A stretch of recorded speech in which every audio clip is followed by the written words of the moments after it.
sa ABS-CBN News Headquarters, Corina Sanchez, Julius Babaw, kasama ang mga patrol ng bayan, bantay ng mamamayan.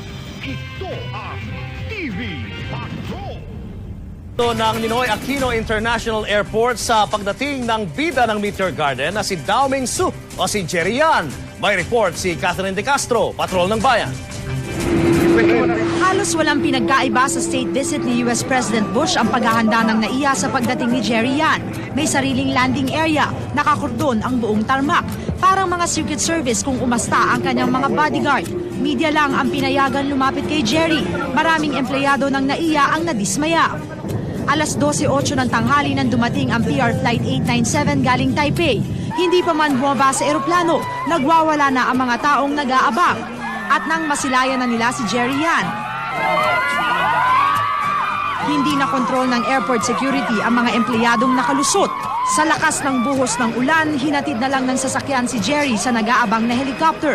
At kahit pa nasa gitna ito ng dalawang bodyguard, kumaway pa rin siya sa mga tagahangang matyagang naghintay sa kanya sa kabila ng malakas na pagbuhos ng ulan. Hanggang bukas na lang mananatili dito sa bansa si Jerry Yan. Pero babalik naman to sa huling linggo ng Nobyembre para sa Happy 50 TV concert ng ABS-CBN kasama ang ilang pang cast ng Meteor Garden. Hanggang bukas na lang mananatili dito sa bansa si Jerry Yan. Pero babalik naman to sa huling linggo ng Nobyembre para sa Happy 50 TV concert ng ABS-CBN kasama ang ilang pang cast ng Meteor Garden. Hanggang bukas na lang mananatili dito sa bansa si Jerry Yan. Pero babalik naman to sa huling linggo ng Nobyembre para sa Happy 50 TV concert ng ABS-CBN kasama ang ilang pang cast ng Meteor Garden.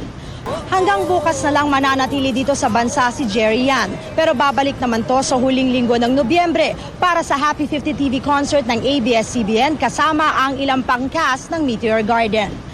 Hanggang bukas na lang mananatili dito sa bansa si Jerry Yan. Pero babalik naman to sa huling linggo ng Nobyembre para sa Happy 50 TV concert ng ABS-CBN kasama ang ilang pang cast ng Meteor Garden. Hanggang bukas na lang mananatili dito sa bansa si Jerry Yan. Pero babalik naman to sa huling linggo ng Nobyembre para sa Happy 50 TV concert ng ABS-CBN kasama ang